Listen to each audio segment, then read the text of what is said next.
Bryson Tiller actually used my soundbite in his song. Sorry Not Sorry. Oh, that's you! Yo!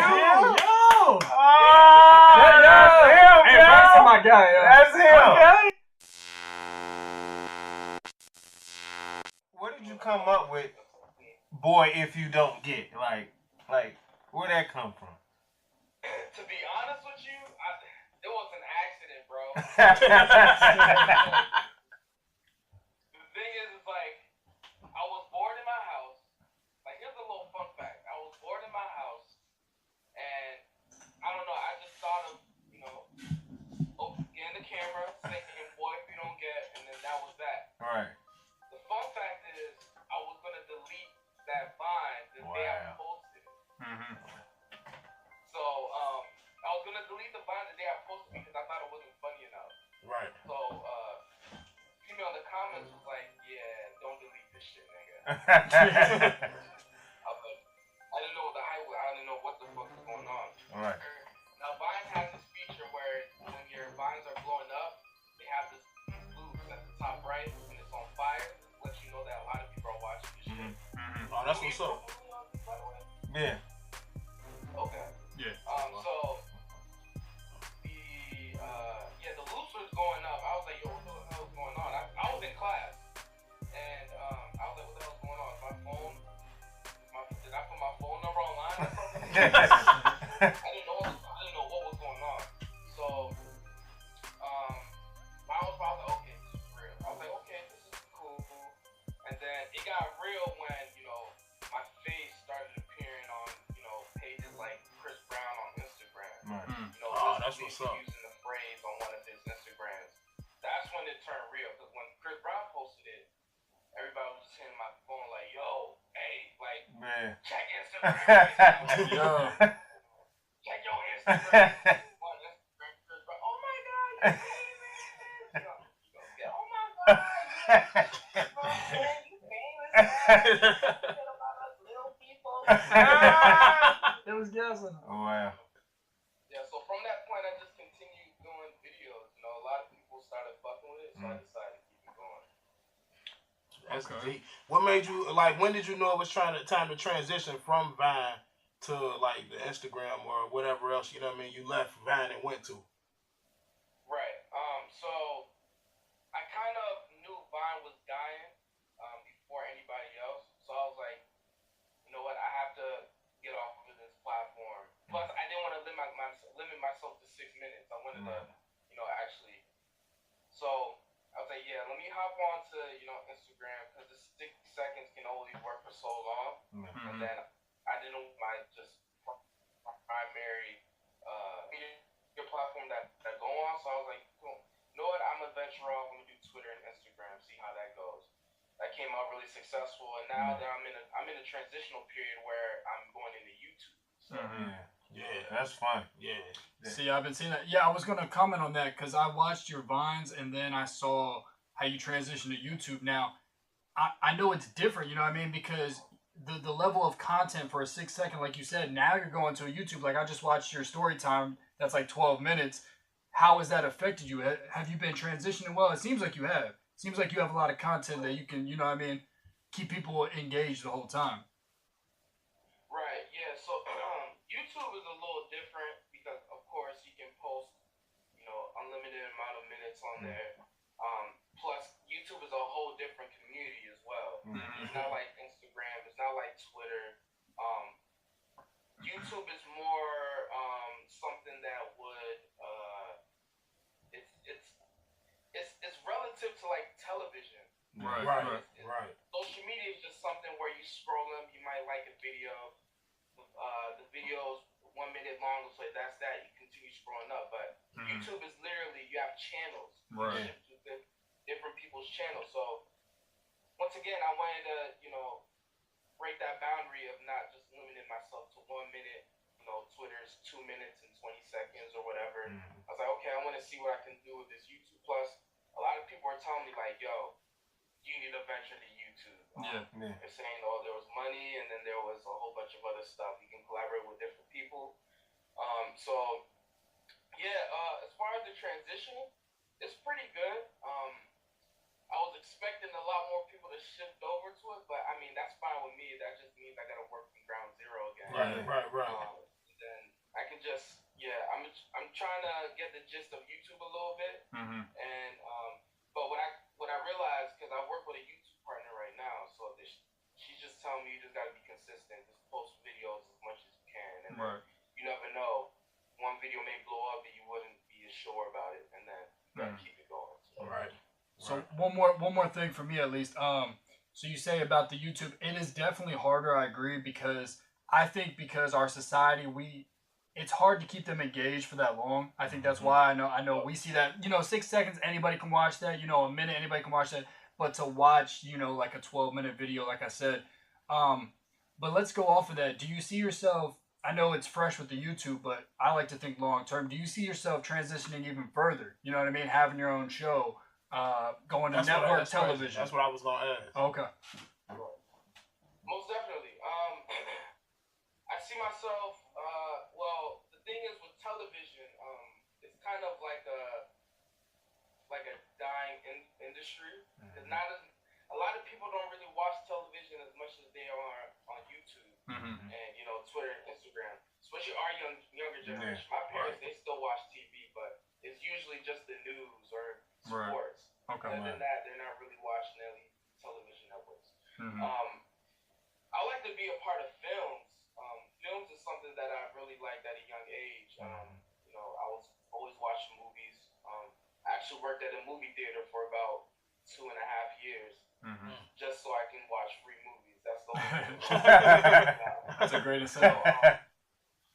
So further down the line, I see myself, being a part of films and also, starting a business as well, being an inspired entrepreneur. Because it's one thing to be an entertainer, and there's one thing to be an entertainer, have lots of money, and then there's one thing to have completely lost it all because of, your financial situations. A lot of people get caught up in the hype, and end up not having money at the end of the day. So I feel like I'm in the process of kind of mapping out what I want to do in the years to come. Because as Jay-Z says, I'm thinking longevity till I'm 70. So who you want to work with? You get into this film industry, you branch off past YouTube, you transcend as the entertainment industry like to look at it. Who is your ideal what's the word I'm looking for? I have no idea. That's the who you want to go? Who you want to have? Who you want to work with, basically. Oh man, there's a lot of people, man. I like to work with Christopher Nolan. He's a really dope director. He directed Inception, Dark Knight, Interstellar. He has another film coming out called Dunkirk. I like to work with Denzel Washington. Obviously, his catalog is crazy. No doubt. Michael Fassbender. He played Magneto in the X-Men film. There's so many. Will Smith, obviously. At a young age too. Before I wanted to even be an entertainer, I wanted to be a cinematographer as well. So I look at people like Janusz Kalinowski, that was the director of photography for Saving Private Ryan, which is one of my favorite films. Wally Pfister, who's another cinematographer, now he's a director. But that's the primary people. Christopher Nolan, Will Smith. I like to work with Idris Elba as well. I can play like his son. Right. Extra light, please. So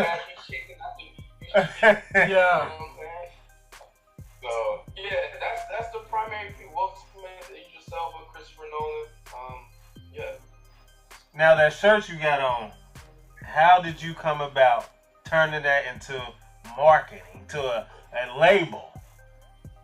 A clothing line. Like, okay, I'm going to use this and make it shirts and pants and drawers and shit.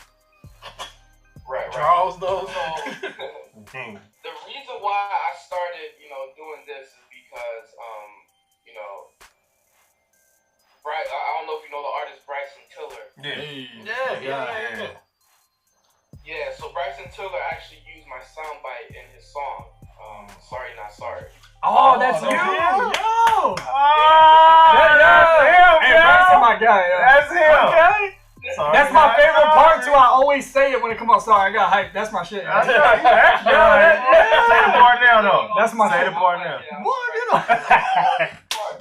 Sorry Yo. Not Sorry. Yes. Shit, that's you? Hey, nah, you just made my day. Yeah, so once he used it on there, I was like, okay, now this is a whole different level. Now the success of that song is, you already know the success of that song. Right. So I was like, okay. I kind of fucked up a little bit. I didn't have a trademark at the time, so I couldn't get no money off of it. But it was alright. Just the shout out alone was cool. Yeah. So from that point on, I try to play it smart. I contact the lawyers. I talk to different managers, and I try to get some pointers on how to go about it. They said first you're gonna have to trademark this. You can put it on clothing. And I don't want to just have it a merchandise type of thing. I'm trying to have my own apparel company going on. So I've done things from t-shirts.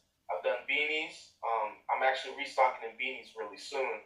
I did bomber jackets, hoodies, and yeah, is that it?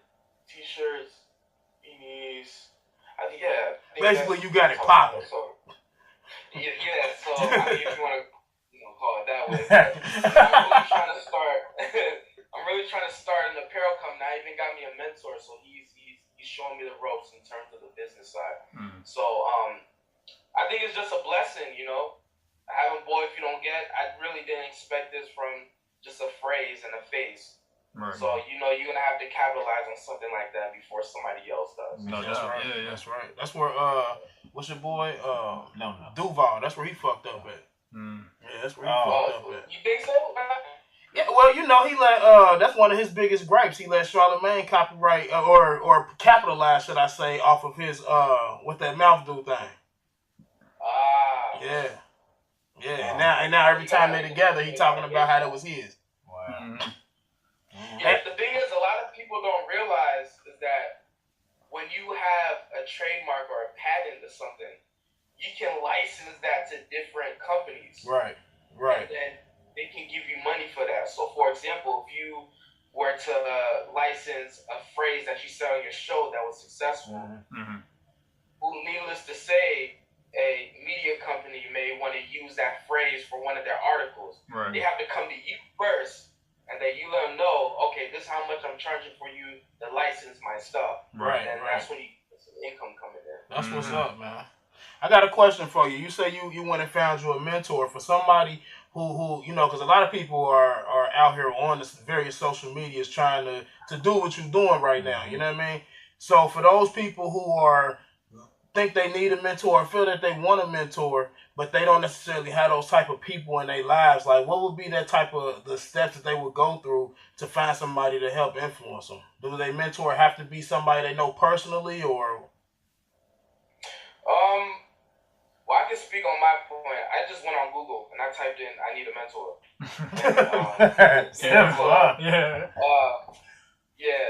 It's a mentor named Jerry Borey. He specializes in business administration. So I was in a position where I build up myself on social media.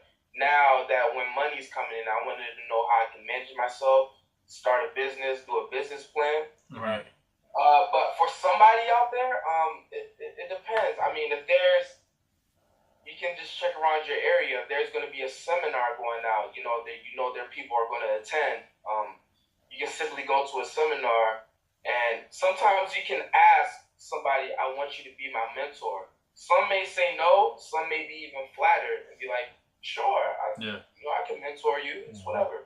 But if they really want a mentorship, I suggest them going out, asking different people, see if somebody can get them connected with a certain somebody that's specializing in whatever that they want to do. Right. And so for the most part, it's just networking and just looking for the right person. That's what's See, up. I wanna commend you because you seem, I don't know your exact age, but you seem young like myself. But you have this business state of mind that's just it's really something to admire. I mean, like you hopped on waves early. You got the financial help, the legal help. You're doing all the right things to protect your brand and your business, and that's just something to be commendable. The second thing I want to say is I know you're known for your comedy. You said you would like to be in films. Could you ever change up roles? Do you think you could do like a serious type role or something like that, kind of branch out? I think I could. For the most part, a lot of people don't know is that comedians can be really good when it comes to drama as well. I'm a type of individual. I get really uncomfortable when I feel that I'm in a space where I'm not progressing. Yeah. You know what I'm saying? Because you always got to push yourself. Definitely. So I personally think I can see myself doing a drama role. I mean, if it's challenging and if I feel like I can gain some type of notoriety behind it, then for sure I can do it. So if you got the call to play, let's say like R. Kelly or Usher, like you would take that role right now. I'm saying in the biopic, Right biopics now? are big. Biopics are big right now. Would you Right take now? that role? Which one though? I'll take the role, man. I mean, Which one? first off, if somebody contacted me to do a role, that means they see something in me that I don't see. You know? Right. So yeah, I'll take the role, man. I'll take it. Which role? R. Kelly or Usher? Pick your vice. Right now though, the right now ones. Yeah. With this newfound knowledge, come on. I'll say the R. Kelly one. The R. Kelly. He's like, yeah, I can piss on a few people. I can do a little bump and grind. You know what I'm saying? I don't take the hype. I even do the parts where, you know, controversy saying he's pissing on little girls. Hey, real peer I'm fake. man. I'm playing somebody else. This ain't me. He come back with a gallon of water, like, all right, y'all, I'm ready. Right. Nah, that's what's up though, man. It's good to see, you know, you doing something, and not only that you're doing something, but you got it started yourself. Like, you know what I mean? That's probably the biggest thing, and I think for a lot of people, it's the moral of the story. Mm-hmm. You know what I'm saying? Because a lot of people, everybody want to be popping. You know what I'm saying? Everybody want to, you know, achieve whatever they have in their mind as their level of success. And I think that it's good to have examples of people out there who, you know, who they can relate to. You know what I'm saying? Who's doing it? You know what I mean? And show that it's not out of their range, out of their reach. Like, that's what's up, bro. Yeah, but it's like you said on one of your.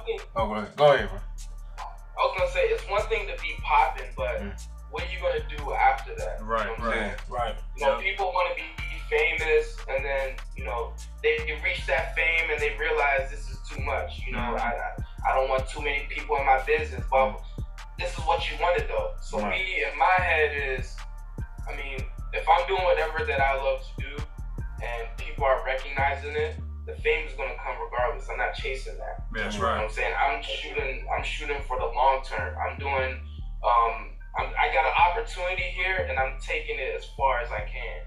That's how I see it in my eyes. So, you know, if anybody wants the fame, that's cool with them. That's essentially what people are doing on social media. You know, you can kind of point out certain people that are just doing it for the hype. You know what I'm saying? Cash me outside.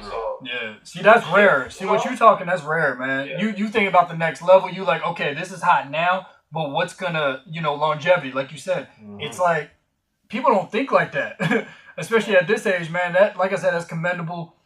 Thank you.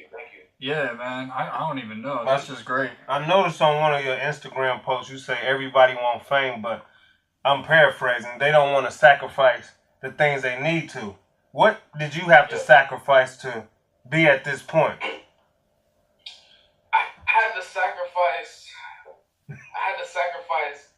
being around the people that I was at the moment. You know, the people that I was originally with, they weren't doing anything. Period. They didn't have no goals, no aspirations. You know, they will smoke weed all the time. They had this mindset where, you know, oh, I can't reach this type of success because I wasn't born into a family. I wasn't no trust fund baby. Like, from that point on, I was like, yeah, I can't really associate myself with y'all because I'm thinking at a different level. I mean, it's cool that you think that way. Just don't say that shit to me. Right. I'ma just think from this. I was in the same boat, man. You gotta stand your life for them people, man. That's a victim right there. You know what I mean? Yeah, my friend and I, we call them untapped potential. Right. Yeah. They don't really know. Yeah, they don't really know what they're capable of, but they're just distracted by different shit, whether it's social media. Like, the thing is like, from time to time, I have to take a break in social media because you're so engulfed in somebody else's life to the point where you look at your own and be like, damn, I'm not doing shit. So, always good to, from time to time, just delete the app and just refresh your mind a little bit. Because that's essentially everybody's trying to one-up each other on social media. That's what it is. Oh, that he's funny as shit. Oh, I'm going to do this. I'm going to do that. I don't want to be that type of individual where I just look at somebody and be like, oh, I can do better than that. He's flexing, so let me flex what I got. I'm not that type of person. So, I mean, I had to, for the most part, I had to sacrifice friends. I had to sacrifice, certain relationships. I had to sacrifice money. So, as you guys know, if you go into YouTube, you can't just be feeding off of your iPhone anymore. Right. You know what I'm saying? You gotta buy a setup. You gotta look professional. Know that you're serious. So, that's it. Just friends, money, and time. Was it worth it? For sure. I mean, at the same time, it's like, you're gonna have your friends when you're doing the shit that you want to do.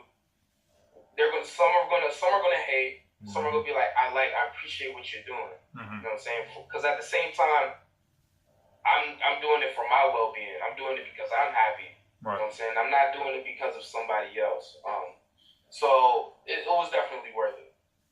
That's what's up. See, another lesson I took from your story was don't doubt yourself. Because go back to the Vine when you said you put it up and you weren't so sure, and then it was popping. You know what I mean? Like, to trust your instinct, you know what I mean? And just be yourself and originality, which I see a lot in you. So I took that from your story. Don't doubt yourself. Yeah, you never want to doubt yourself, man. Because, for example, music artists, they feel like they're not putting out a song because they feel like it's not gonna be a hit. People are not gonna fuck with it. So when music artists tell me, oh, what should I do to get my music more out there? I'm like, yo, just put out as much music as you can. Right. You know what I'm saying? The song that you may think is trash right. and you hate, you put that out there, it might even be, a hit. You never know that. Right. You never know because that song is still sitting in your laptop. Oh, I'm not sure about it. No, just do it. Right. You know what I'm saying? So I always tell people, if you have something in mind, just do it. Because ideas don't mean anything unless you execute it. Right. And then you gotta consistently do it. A lot of people dwell on that one thing. Oh, it wasn't a hit, so I'm gonna just give up. I mean, no, you gotta keep that shit going. You gotta build that up. No doubt. So, yeah, man. That's what's up, man. Well, check it out. We running out of time. Producer back there, giving us the wrap-up sign or whatever. Oh, man. So I appreciate you guys for having me on the show, man. This is my first podcast. This was really dope. I really want to come back. Hey, we'd be glad to have you, man. Let everybody know where they can find you at before we get out of here. Cool. You can find me on Instagram at Brian Blackass, all one. You can find me on Twitter on Brian_Blackass. And you can also find me on Snapchat, Blackie Balboa, BLVCKY_Balboa, as in Rocky Balboa. And then you can find me on YouTube also at Brian Blackass, all caps. BB Squad. BB. I'm happy. I really pull up with the fact that you guys really do your research. Oh, yeah. Hey, I'm definitely a fan moving forward now. You know what I mean? I'm going to continue to support your endeavors. Nothing but the best, bro. Thank you, most definitely. Y'all got to let me know when y'all upload this, too, so I can give y'all a little buzz, man. Yeah, sir. Appreciate that. Definitely appreciate it. All right, TYSL, Talk Your Shit Live. We have Brian Blackass in the building today. Go check him out. We appreciate y'all tuning in. One.